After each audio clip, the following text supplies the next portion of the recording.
Il n'y a rien, sauf le froid et l'ennemi, soupirait le doux poète Ovide, exilé par le courroux d'un César sur de tristes rivages.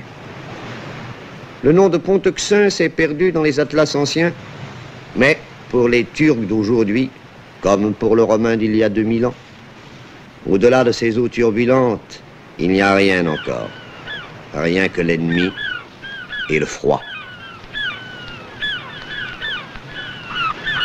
La bise de la mer Noire souffle-t-elle, sur les détroits s'affolent les mouettes. Les pêcheurs rentrent au port, et soudain s'inversent les saisons. Poiras et Lodos, vent du nord, vent du sud.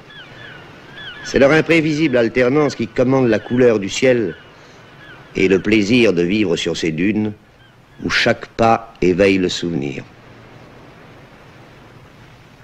Là s'implanta, voici 26 siècles, un capitaine de Mégare, à la tête de ses matelots. Il s'appelait Byzas, et de son nom, baptisa l'extrémité de l'Europe.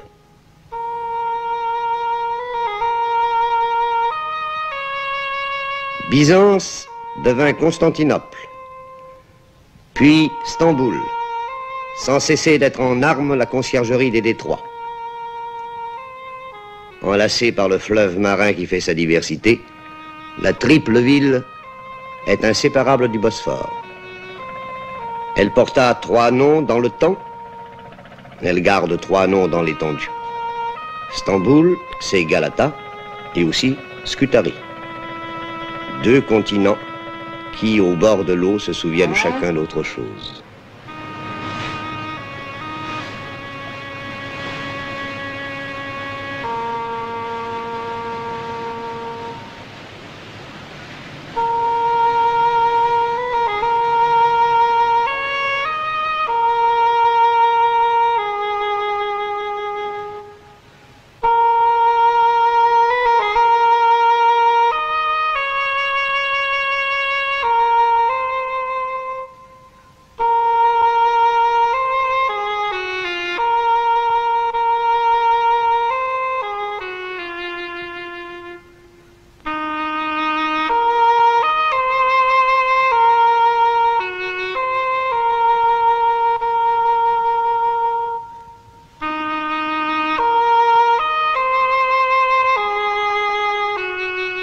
Presque rien n'y évoque plus l'Empire grec, si l'on entend le langage des herbes folles, de la cendre des morts et des remparts écroulés.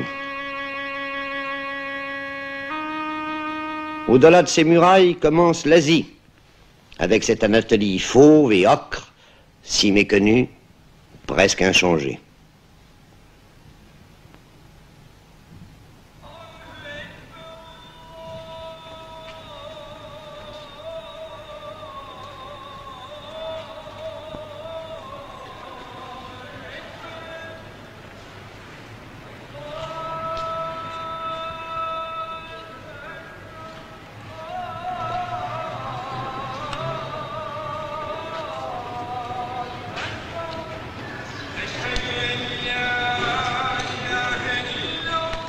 Une rumeur couvre parfois dans l'ancienne capitale des Ottomans la voix sainte de l'islam. C'est celle d'un monde quasi familier, presque moderne. La suie et la fumée se sont mêlées à des parfums sucrés, le mazout au ruissellement des eaux douces. L'industrie a dressé ses cheminées que les pionniers de la République appellent les minarets d'Atatürk.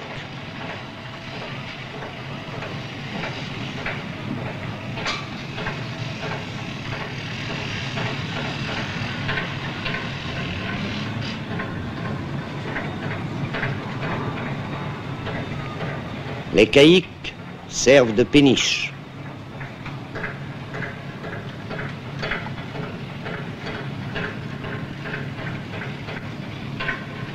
Le promeneur mélancolique gémit en découvrant des dépôts de charbon sur des rives qui enchantèrent les romantiques.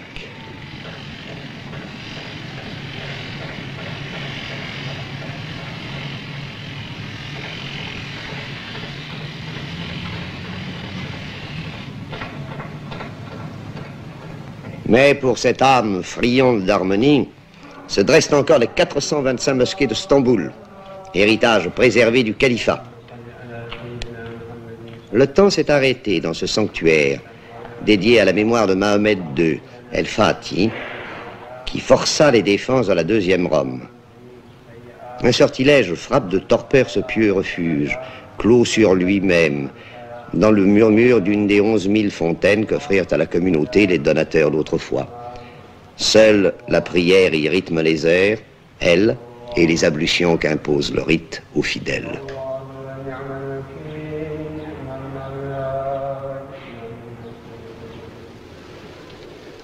Ici se prolonge encore cette Turquie intemporelle. Des images venues d'un autre siècle, comme ailleurs il s'en offre, dans cette ville qui sont ces hommes, égrenant leur chapelet entre des doigts sans repos. Seule la tradition guide leurs gestes, eux qui connurent l'agonie de l'Empire ottoman.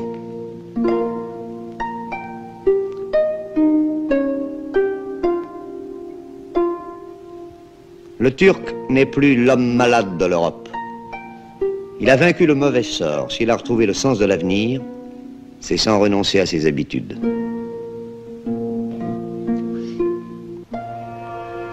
Tour à tour, Stamboul se fait métropole de rêve, ou château des brouillards, que les couleurs s'y affinent ou se brouillent.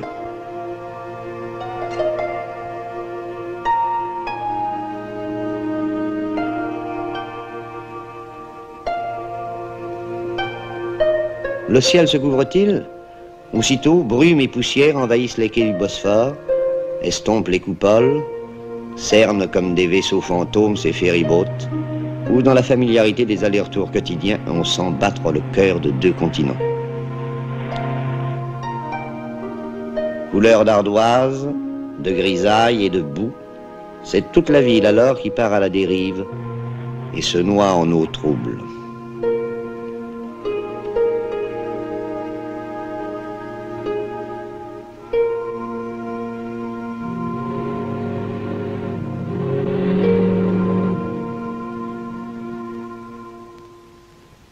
Mais tout change au gré des vents.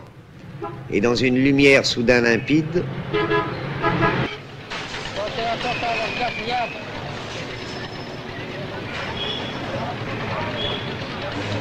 au plus beau jour, lorsque le gris nuage des mosquées retient conquise.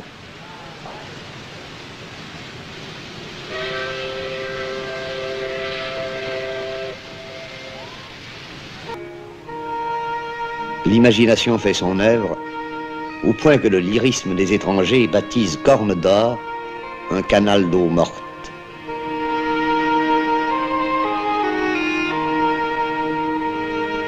Charriant ses courants contraires, mer d'eau douce et fleuves salés, le Bosphore se fait enjôleur, enlaçant 7 collines vénérables.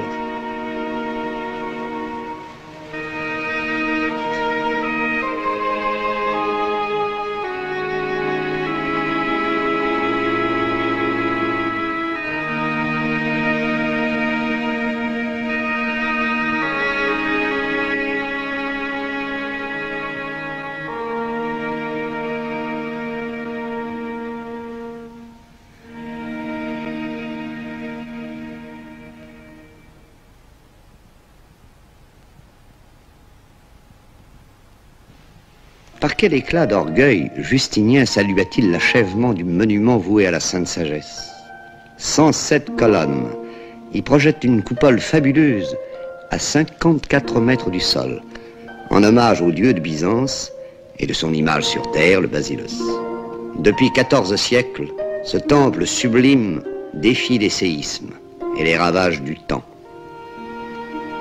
Bien des édifices n'auront pas cette chance de durer dans une cité où, jusqu'au siècle dernier, la pierre était réservée aux bâtiments publics.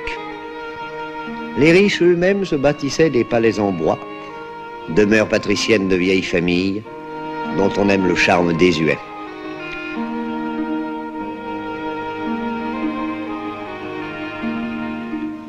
Derrière ces yalis craquant au vent, toute une ville sous ses coupoles fait le gros dos au soleil.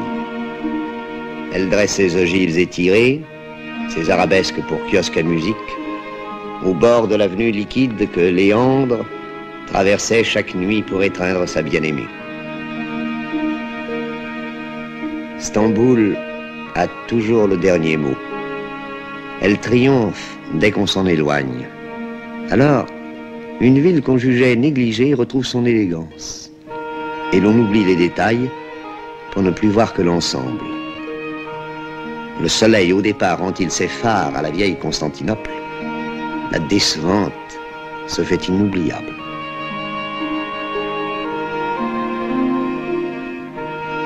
Il n'est pas un voyageur qui n'en soit amoureux lorsque, dans un crépuscule chargé de nostalgie, il dit adieu aux barques de pêche qui se balancent sur la rive orientale devant les petits ports d'autrefois.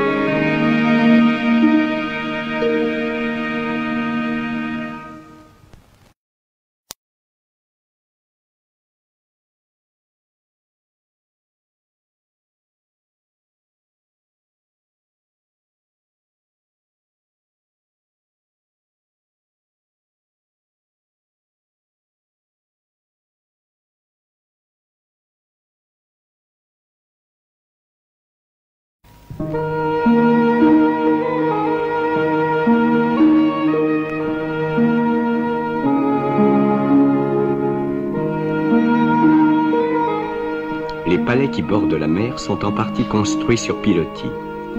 Les salles inférieures sont parquetées de planchers de cèdre qui couvrent la surface de l'eau et que l'on enlève lorsque les dames du sérail veulent s'exercer à la natation.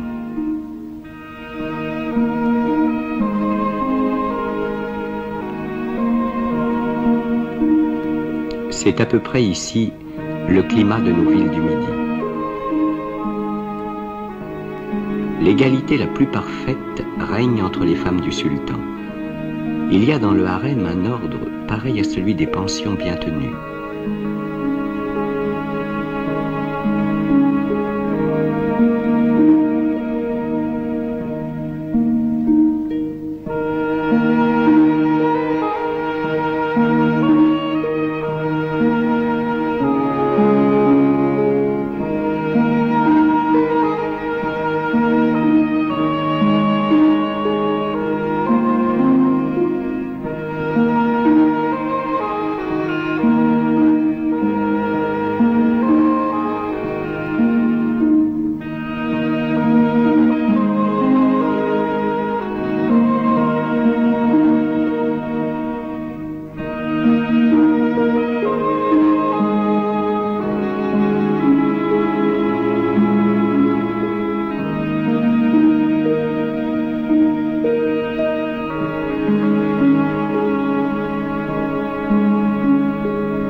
La Corne d'Or est un golfe d'un quart de lieue de largeur et d'une lieue environ de longueur. C'est le port le plus merveilleux et le plus sûr du monde. Il sépare Stamboul des faubourgs de Péra et de Galata. À l'aube,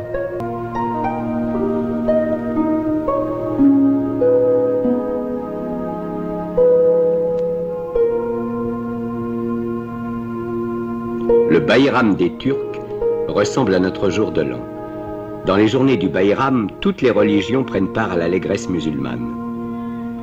Le sultan devait faire la grande prière du Bayram à la mosquée du sultan Ahmet, qui borde un des côtés de l'At Meidam, illustré par le souvenir des empereurs de Byzance.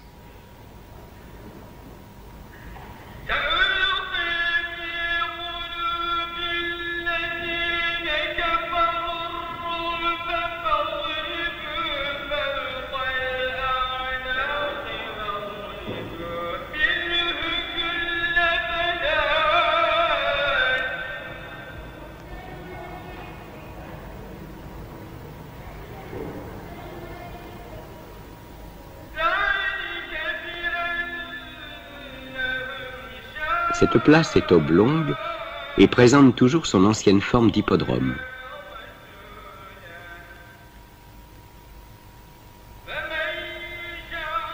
Au-delà, les îles des Princes se dessinent vaguement à l'entrée de la mer de Marmara.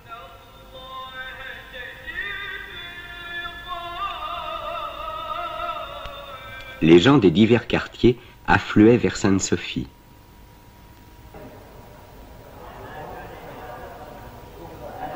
Comment dire les splendeurs de cette nuit privilégiée? Comment dire surtout le motif singulier qui fait, cette nuit-là, du sultan le seul homme heureux de son empire?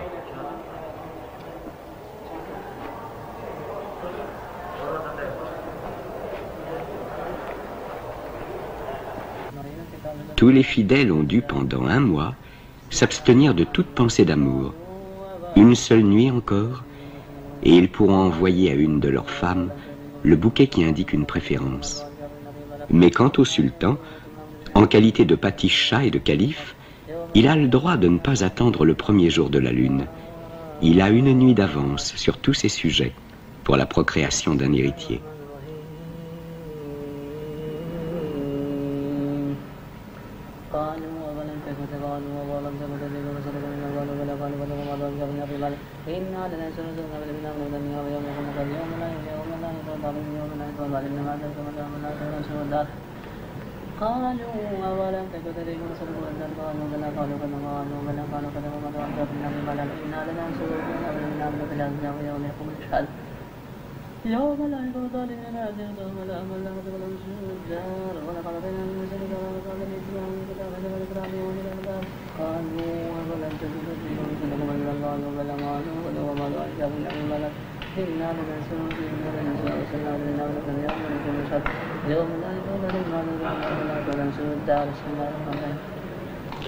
Si l'on se rendait compte de la dignité et de la chasteté même des rapports qui existent entre un musulman et ses épouses, on renoncerait à tout ce mirage voluptueux qu'ont créé nos écrivains.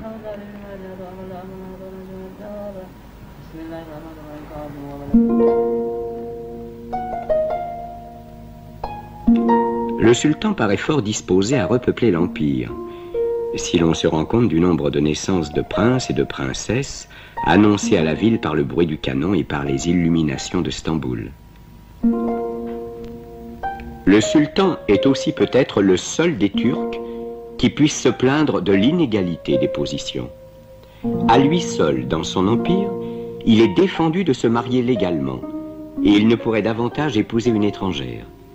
Il se trouve donc privé des 4 femmes légitimes accordées par Mahomet à tout croyant qui a les moyens de les nourrir.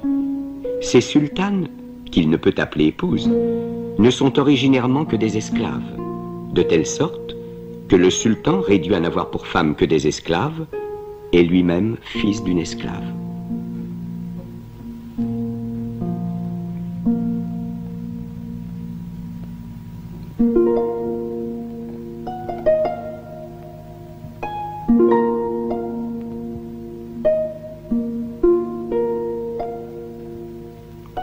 La joie de boire de l'eau a fait inventer à ces peuples les plus charmantes constructions dont on puisse avoir l'idée, avec cette forme de pavillon chinois dont l'architecture spéciale domine à Constantinople.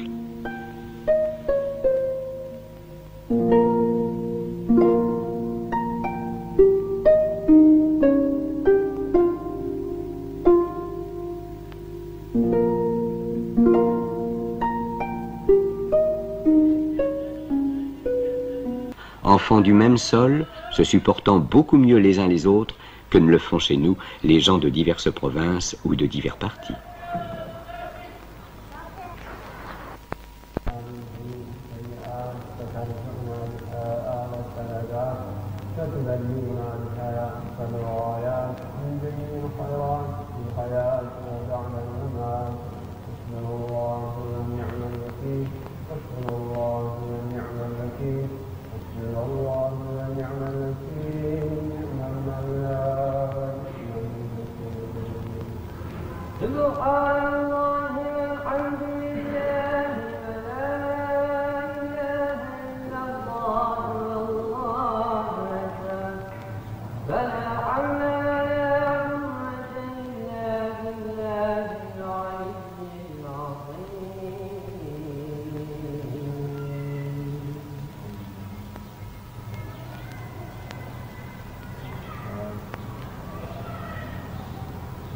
L'eau arrive par aqueduc et se conserve dans des réservoirs. Elle prend souvent un goût désagréable, de sorte qu'en raison de la rareté de cet élément, il s'est établi une école de buveurs d'eau, gourmets véritables au point de vue de ce liquide.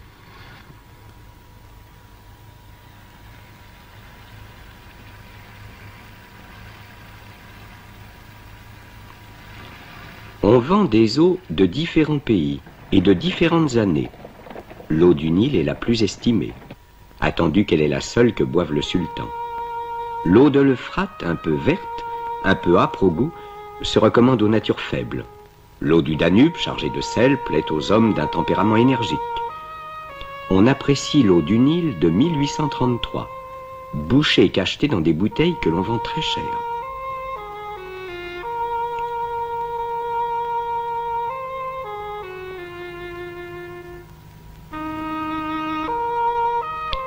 Cette cité est le sceau mystérieux qui unit l'Europe à l'Asie. Si son aspect extérieur est le plus beau du monde, on peut critiquer, comme l'ont fait tant de voyageurs, la pauvreté de certains quartiers. Constantinople semble une décoration de théâtre qu'il faut regarder de la salle sans visiter les coulisses.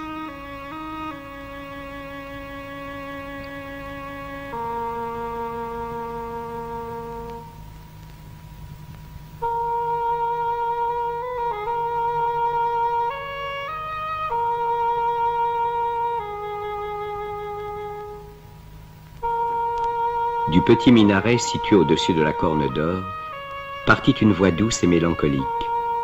Je ne puis résister à une émotion étrange.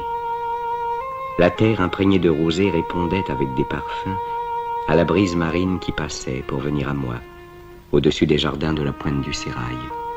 Le soleil dessinait au loin cette géographie magique du Bosphore qui partout saisit les yeux, à cause de la hauteur des rivages et de la variété des aspects de la terre coupée par les eaux.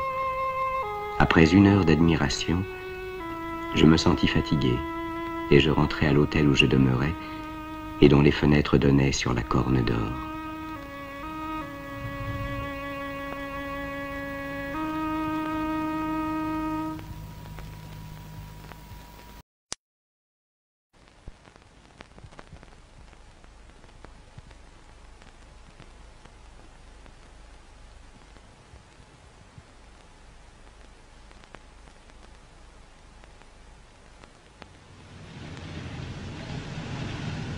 Depuis qu'il y a 26 siècles, jaillirent les premiers feux sur les collines du Bosphore, jamais ne s'éteignirent ici les lumières de la ville. Cette ville, qui se farde de néons, c'est une très vieille dame.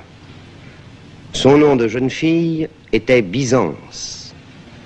Elle fut Constantinople par son mariage avec Rome. Elle se fait nonchalante et dure à la peine.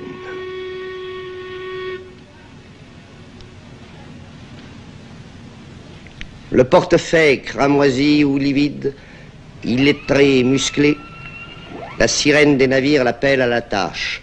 Ici, nul effort n'aurait de sens s'il n'y avait le Bosphore. Les passeurs font la navette entre deux continents sans cesser d'être chez eux. La passerelle est jetée et l'aigre cri des oiseaux de mer fait écho à la rumeur citadine.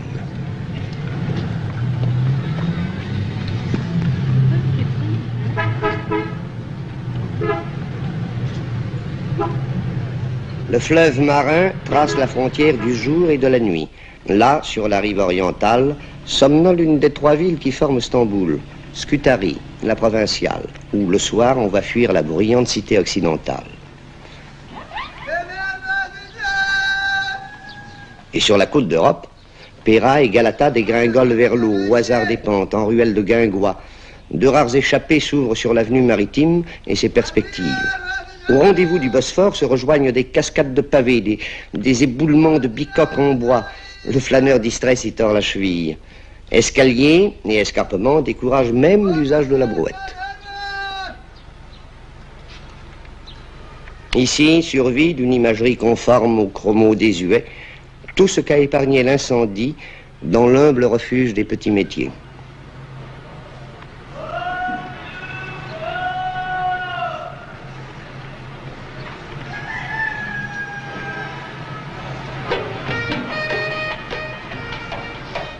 Abreuvé d'eau et de thé, l'indifférence s'assoupit là, au fil des heures.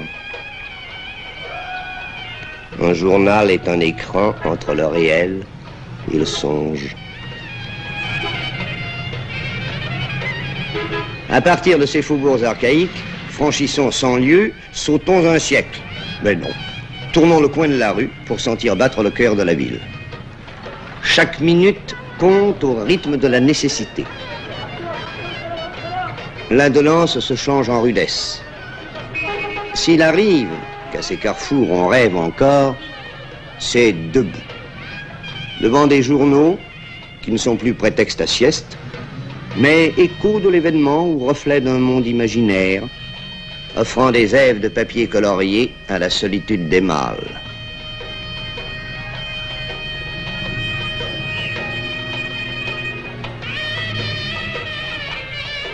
Dolmouche signifie complet. Cela se dit d'un taxi qu'on emprunte à plusieurs pour parcourir un même itinéraire et qui souvent est la propriété de plusieurs associés. Mais au volant, c'est chacun pour soi, à ses risques et périls. Tous les chauffeurs sont des champions, vous dit-on ici, en ajoutant les autres sont morts. C'est casse-cou. La ville est mal faite pour les accueillir. Les rares dégagements se referment sur des artères tracées au temps des fiacres. Condamné par l'urbanisme de demain, le haut de Péra reste le centre étriqué, incommode, d'un quartier d'affaires où 1900 se survit. La rue est masculine. La féminité y affirme sa présence prudemment. Les mères hésitent encore à user des droits depuis 30 ans acquis. Les filles, avec réserve, entrent dans le XXe siècle par le chemin des lycées. La loi, on la sent partout présente, obéit, discipline, désir d'ordre, notion neuve que la Turquie impose dans la rue, grave dans la pierre et le bronze. Atatürk, le fondateur, règne sur les quartiers neufs du Nord, où le glaive de la révolution militaire trace les perspectives de l'avenir.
Babouche sont d'origine.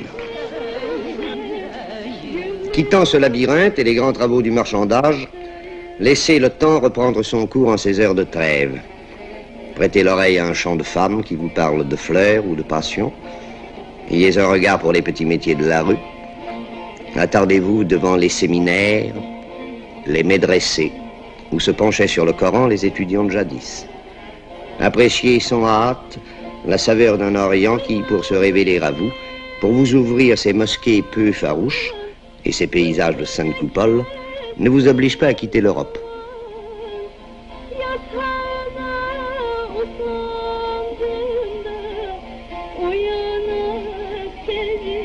La coutume les en écarte.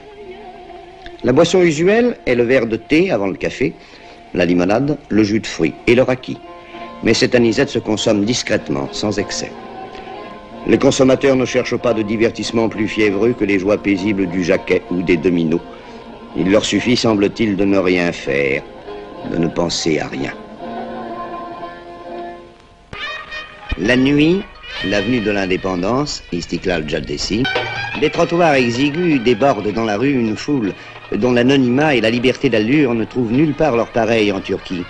Une liberté nuancée de frustration, comme en toutes les civilisations où l'homme, en ses plaisirs, renonce à la présence féminine pour être sûr d'en priver autrui. Cuisses de dames, nombril de femmes, ce sont des noms de plats, souvent délectables. Dîner en ville est pour le Turc moyen une fête. Gourmand mais frugal, il s'abreuve de sirop de cerise et de yaourt, grignote des noix ou des amandes.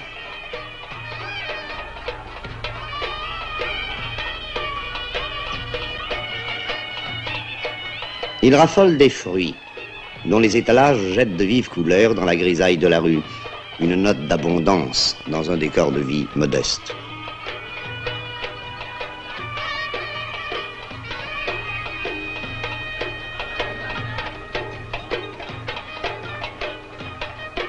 Et puis le parfum de kebab et de pâtisserie, de miel et de laurier. Cette odeur entêtante nous poursuit de boutique en boutique.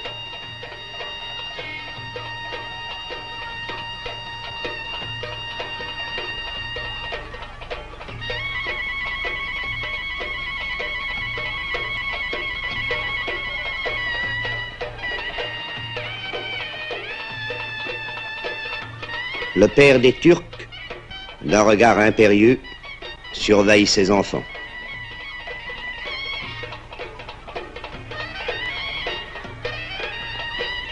Efficacité, c'est le culte de ce pays autrefois nonchalant, où la publicité sait comment parler aux hommes, où l'autorité dompte sans faiblesse les penchants turbulents d'automobilistes qui se croiraient volontiers au volant d'un char d'assaut. Rare en province, ici, la voiture n'est plus un luxe. L'usage de l'avertisseur dut être interdit à Istanbul bien avant Paris. Et dans cette cité sans plan, les sens uniques sont si nombreux que le plus court chemin d'un point à l'autre vous entraîne souvent dans la direction. Privé de sa couronne, Istanbul règne encore, avec ses marins et ses artisans, sur une nation paysanne. Elle ne fait plus la loi, mais fait encore l'opinion et la mode. Jadis, les Grecs, pour désigner leur Constantinople, disaient simplement la ville, Istinbolin. Les Turcs ont repris le terme, subi le charme. Capitale déchue, métropole vivante, Istanbul reste pour eux la ville, la seule. Celle qui, depuis 26 siècles, a vécu tous les orages, mûri toutes les sagesses et n'a rien oublié.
Le speaker appelle les hommes au combat. Pehlivan, Pehlivan. Lutteur, paladin, chevalier, c'est le même mot. Pendant 3 jours, le Davoul battra. C'est le championnat des Yali Guresh, littéralement lutte graisseuse. En été, sous l'Empire ottoman, au temps où Edirne fut la capitale, il y a 600 ans, lors du rassemblement des troupes aux heures de loisirs, les soldats luttaient déjà dans l'enceinte du camp. La tradition des Yali Guresh serait très ancienne, millénaire. Des ancêtres nomades, turcs ou mongols, se terrassaient déjà, à l'image des Pehlivan d'aujourd'hui, mais devant la yourte, dans l'herbe rase d'un haut plateau d'Asie. Le nom du lutteur est inscrit dans le cuir du pantalon. Pehlivan, lutteur ou chevalier. On dirait d'un reste d'armure, ce pantalon de cuir noir, dans sa rigidité et son éclat. Les Pehlivan viennent de toute la Turquie, de Kars, des frontières, des grands plateaux vantés, de Konya la sombre ou de Brousse la verte, des bords froids de la mer Noire ou des bords torrides de la mer Égée, de moins loin d'Istanbul, ou d'ici, Edirne, en Thrace.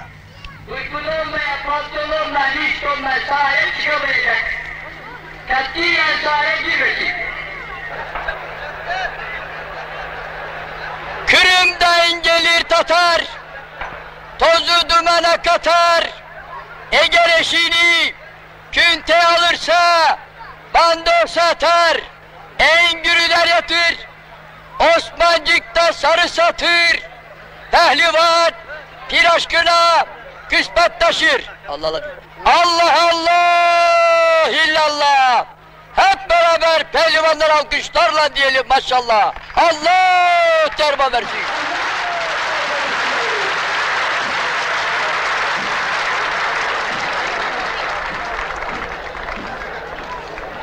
Un rite prélude à la lutte.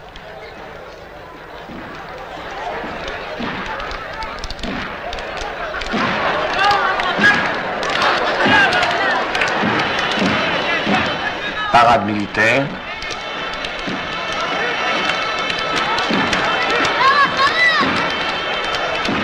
Geste païen. Incantation à la terre, au soleil. Offrande paysanne. Agenouillement religieux.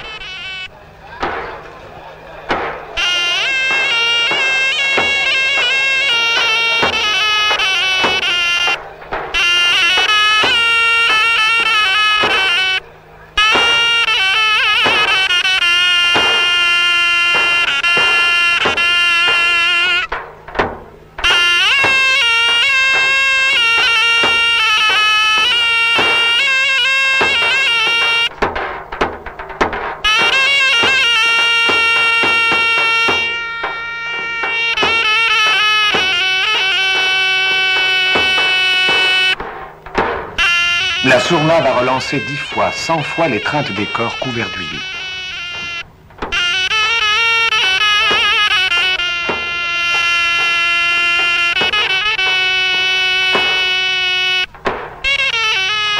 Toutes les prises sont permises, mais partout les mains glissent.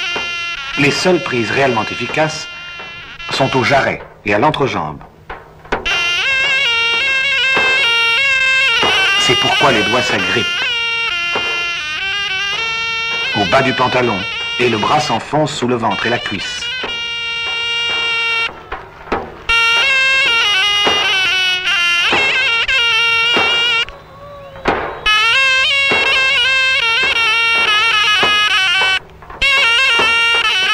Si le lutteur a-t-il pris soin de se mouiller et d'huiler l'intérieur de son pantalon pour éviter que la poigne de l'adversaire s'y arrête?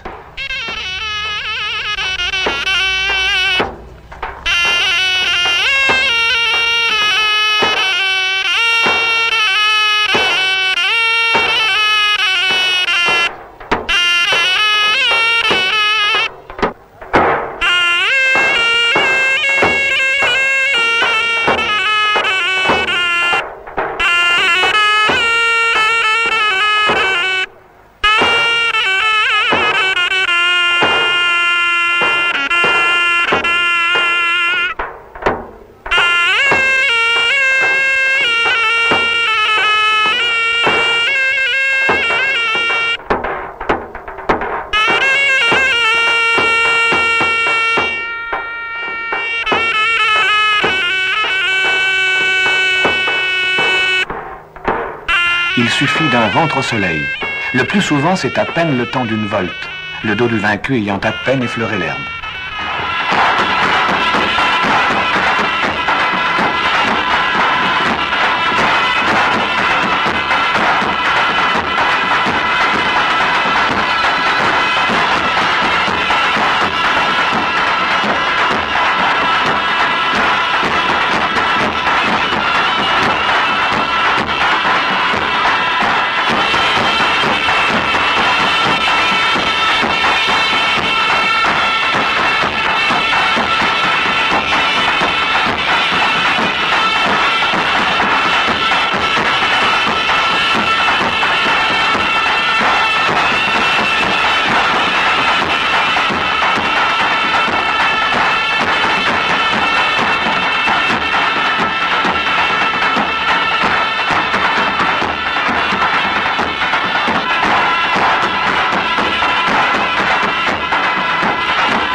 Constantinople, la nouvelle Rome, Isthine Pauline, la ville reine, c'est Byzance, qui par le choix de Constantin Ier devint la nouvelle capitale de l'Empire romain.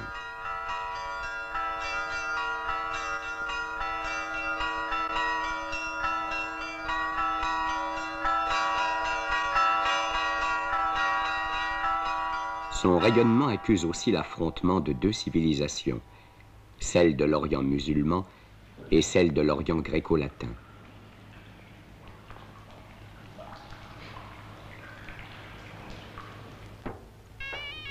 Le 5 février 1451, succède au sultanat un jeune homme passionné, avide de gloire.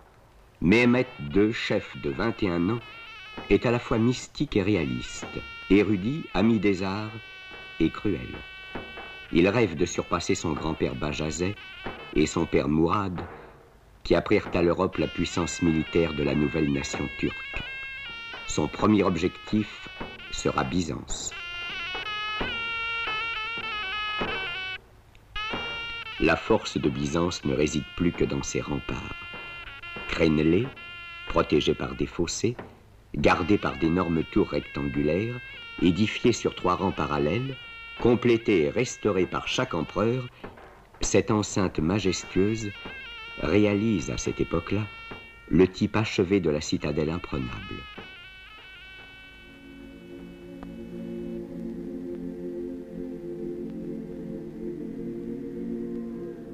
la cour de l'empereur de Byzance. De chaque côté du trône, un lion en or massif frappe le sol de sa queue, ouvre sa gueule, remue la langue, rugit. Le visiteur s'approche, se jette 3 fois face contre terre. L'empereur a été élevé dans un tabernacle par une machine invisible presque jusqu'à la voûte et apparaît éblouissant dans ses vêtements sacerdotaux.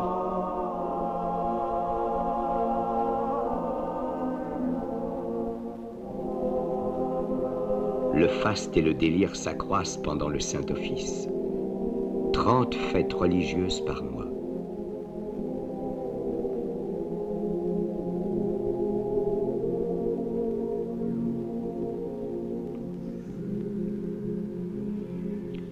L'ancien empire byzantin qui s'étendait de la Perse aux Alpes et jusqu'au désert de l'Asie se traverse à présent aisément en 3 heures de marche. Byzance n'est plus qu'une cité entourant des églises, des palais et un amas de maisons. Pillée par les croisés, décimée par la peste, déchirée par ses querelles théologiques, elle est incapable de se défendre contre un ennemi qui l'enserre depuis longtemps.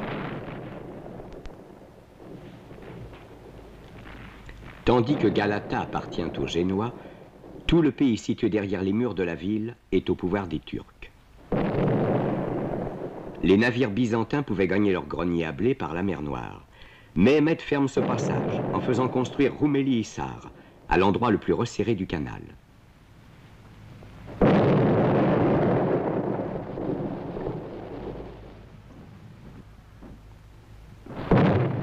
Le 5 avril 1453, une immense armée ottomane inonde la plaine de Byzance.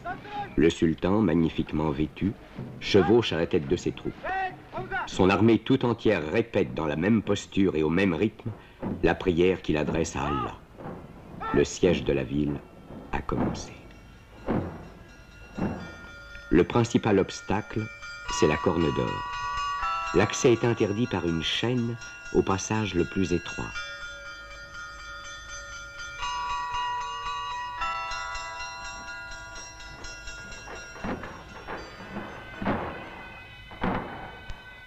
Mehmed conçoit alors une idée stupéfiante d'audace. Dans la nuit du 22 avril, 70 vaisseaux se transportent d'une mer dans l'autre, par monts et par vaux, à travers les vignobles, les champs et les bois.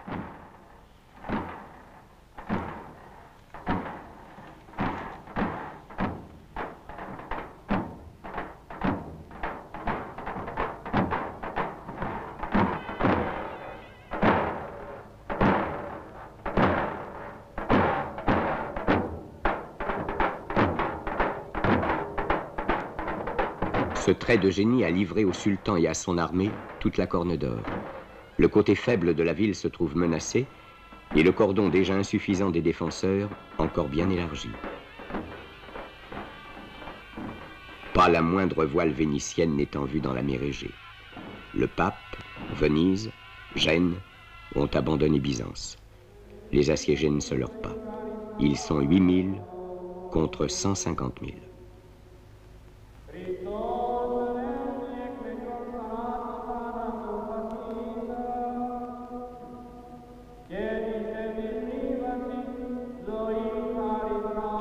Sur l'ordre du basileus, le peuple tout entier se rassemble pour défiler en procession. On sort des églises les saintes icônes. Partout où une brèche s'ouvre dans les remparts, on accroche l'image d'un saint. Tous ces hommes voués à la mort se réunissent à Sainte-Sophie, alors la plus magnifique cathédrale de l'univers. La messe funèbre de l'Empire d'Orient vient d'être célébrée. Derrière les remparts, un peuple angoissé attend le jour et la mort. Allah Allah illallah. Allah Allah illallah. Allah illallah. À 1h du matin, le sultan donne le signal de l'attaque. Au cri de Allah Allah illallah, 100 000 hommes se précipitent contre la muraille de Byzance. Les premiers effectifs de Bashi Bouzouk, soldats inexpérimentés et fanatisés, vont vers une mort certaine, mais ils fatigueront les assiégés.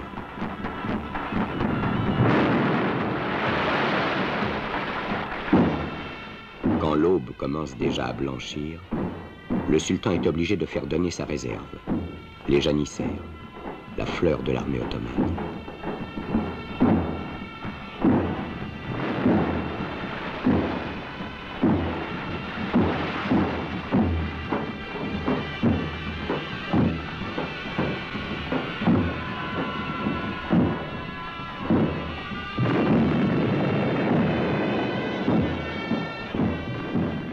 Plusieurs Turcs ont pénétré par une des poternes de la ville, la Kerka Porta.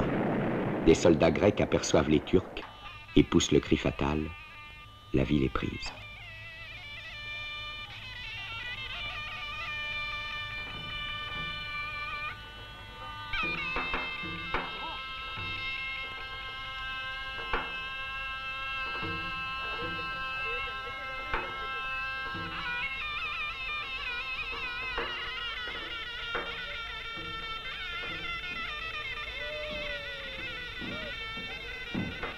Le vainqueur tient son terrible serment, le sac de Byzance. Il n'entre dans la ville conquise que l'après-midi, une fois le carnage terminé. Fier et grave sur son magnifique cheval, devant les scènes féroces du pillage, sans détourner la tête, fidèle à sa promesse de ne pas interrompre dans leur terrible besogne les soldats qui lui ont donné la victoire. Il se dirige vers la cathédrale, vers le cœur rayonnant de Byzance. Il tient à remercier Allah avant de lui consacrer définitivement cette église. Le lendemain, on démolit les autels, on badigeonne les pieuses mosaïques, et la croix qui dominait Sainte-Sophie s'abat avec un bruit profond.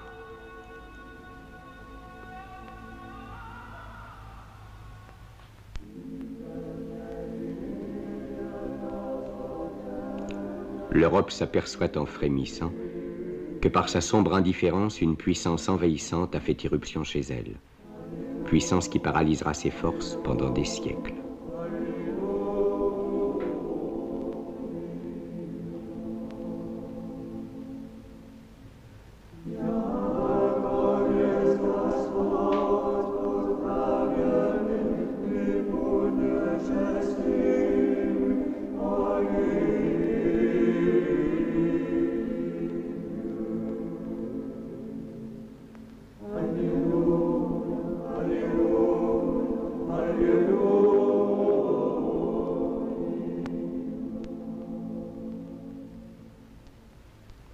Mais dans l'histoire comme dans la vie des hommes, le regret ne répare pas la perte d'un instant, et 1000 années ne rachètent pas une heure de négligence.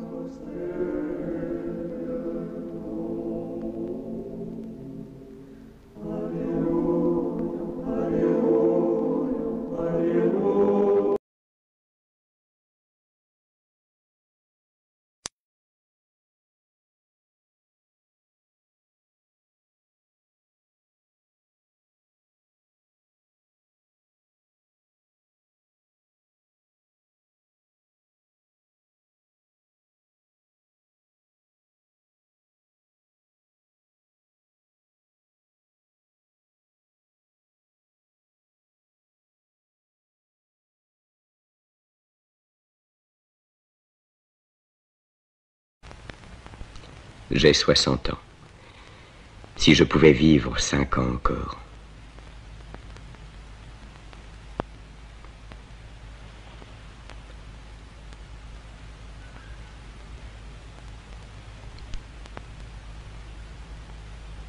Je veux me réveiller. Je n'y arrive pas. La plupart du temps, je ne sais pas où je suis. Mais il m'arrive aussi de me croire autre part. J'ai l'impression que je vais mourir si je ne me réveille pas sur le champ. À Uskudar, dans la maison au bord de la mer, je m'asseyais dans mon lit. Et le cœur serré, j'écoutais âner les bateaux à moteur, battant la nuit, qui s'en allaient dans un voyage sans début et sans fin.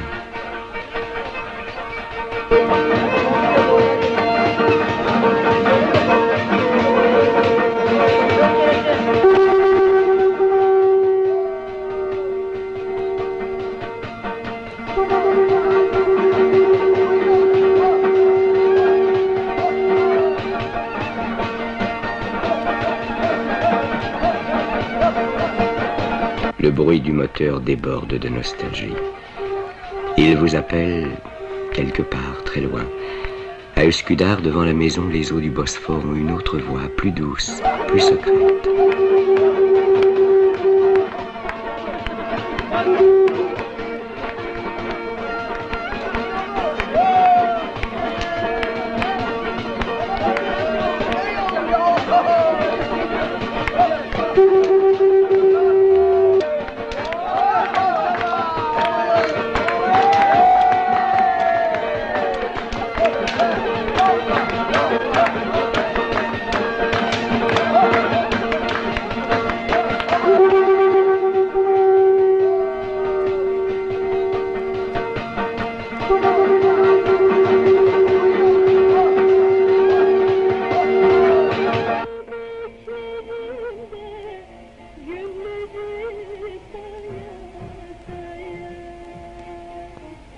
Les pluies de printemps tombent sur Istanbul. Elles sont tièdes à présent.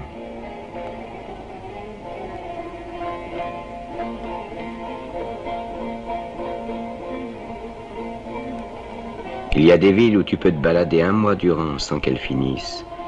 J'aurais dû aller là-bas voir ce qu'il en est du monde.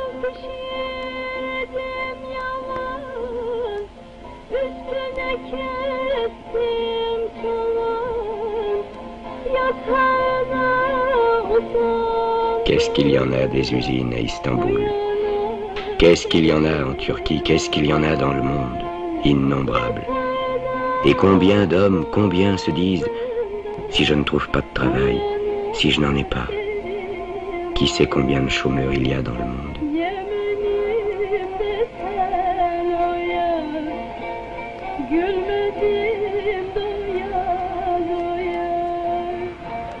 Les pluies de printemps pleuvent sur les coupoles de la grande mosquée, sur les capuchons des minarets, sur la corne d'or, sur les chalands.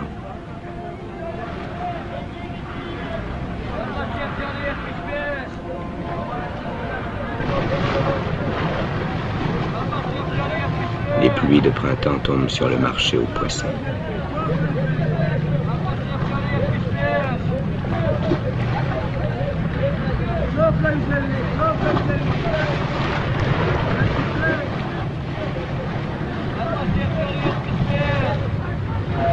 Les pluies de printemps pleuvent sur le pont de Galata.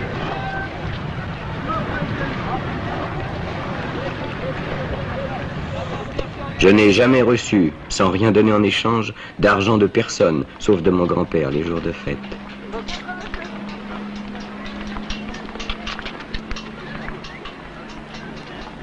Les gens qui passent ne nous regardent même pas.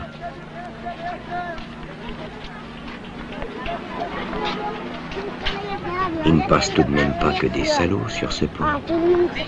Tu crois qu'on est camelot de père en fils chez nous dans la famille? T'es un aristocrate, mon vieux, un fils de pacha.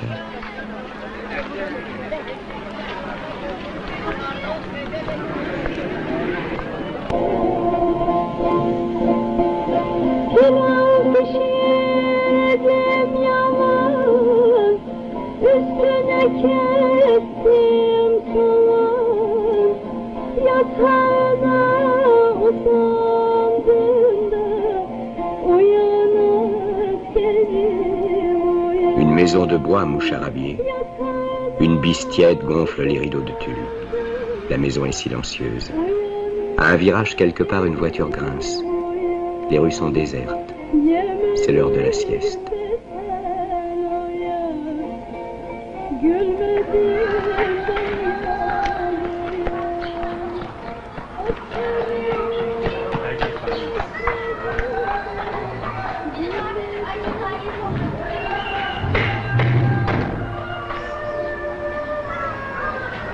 Entre les maisons noircies, aux fenêtres ensaillies pour la plupart, rampe la rue tortueuse, étroite, toute seule. Et un silence, une solitude. On monte au premier. La propreté de ces divans recouverts de housses de toile me ravit. Le plancher, blanc comme de la résine à force d'être lavé, brossé, astiqué, est encore humide. Ça sent le savon des Dyrnées, il me semble. La lavande et le bois de sapin mouillé.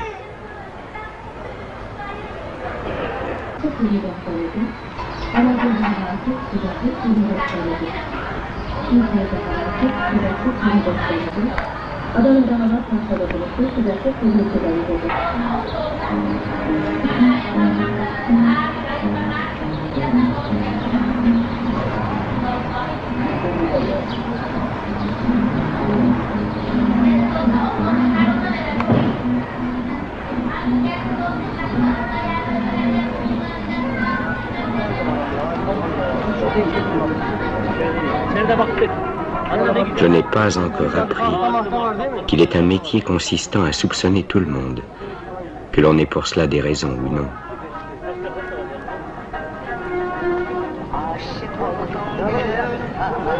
Ce doit être si triste de se sentir étranger quelque part. À moi, ça ne m'est pas arrivé. Mais à Üsküdar, dans la maison au bord de la mer, il y avait un jardinier, un Albanais, qui vivait à Istanbul depuis Dieu sait combien d'années.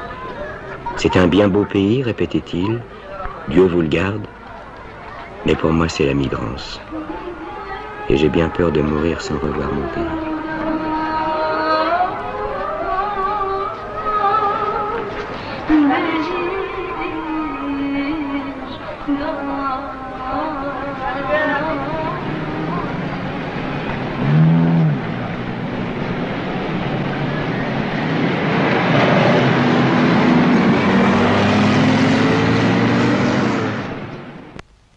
Maître Galip est célèbre pour les drôles de choses auxquelles il pense.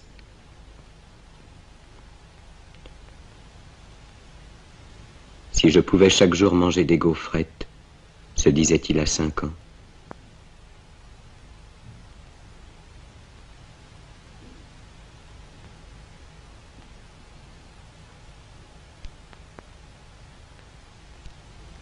Si j'allais à l'école, se disait-il à 10 ans. Si je pouvais sortir avant la prière du soir de la boutique de coutelier de mon paternel, se disait-il à 11 ans.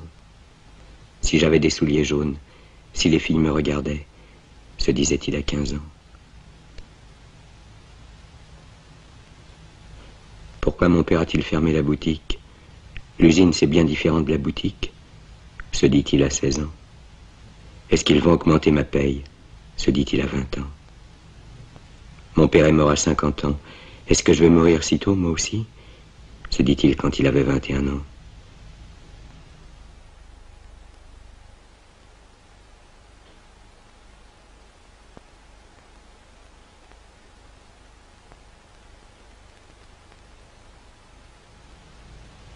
Et si je n'ai pas de travail, pensa-t-il à 22 ans. Et si je n'ai pas de travail, pensa-t-il à 23 ans. Et si je n'ai pas de travail, pensa-t-il à 24 ans. Et souvent chômeur.